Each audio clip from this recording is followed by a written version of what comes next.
安南上市行动团队连续5场的公益活动，伫岁末年前陆续展开。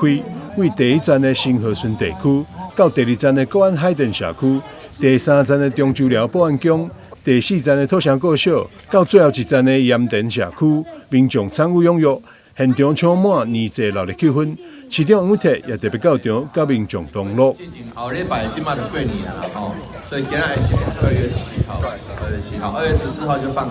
放假了，好，然后接下来24号就是情人节，接下来16号就是除夕了，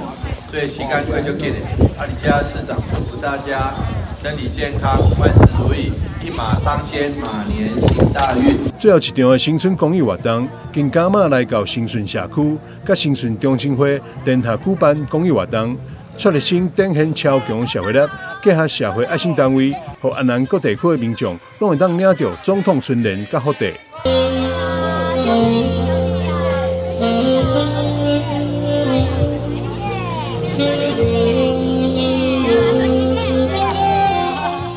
岁末年初的时候，连续举办多场的公益活动吼，因为咱安南区所在真宽，所以咱的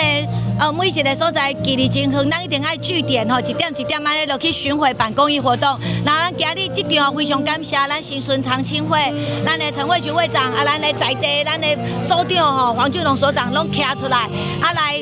出钱出力来回馈地方，来发放弱势物资，吼你请也来加发咱的总统的春联甲福袋，要祝福咱的乡亲哦，除了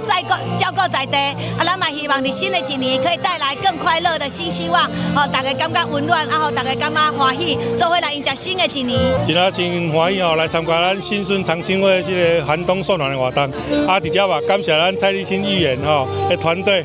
来遮带咱鼎力相助，这个活动真有意义，会当关怀到咱遮地方一寡弱势，是一寡边缘户凝聚咱遮地方的向心力，伫遮过年也要到祝福大家马年行大运，新年快乐。蔡立新表示，从年以来开始打造公益平台，巡回各村里，感谢所有善心人士以及爱心团体做因后盾，才会当持续不断前进。今年岁末连续6场公益活动，真感谢所有善心人士、爱心机构的支持。未来也希望甲大家做伙携手前进，继续散发正能量，温暖整个社会。台南新闻张伟忠采访报道。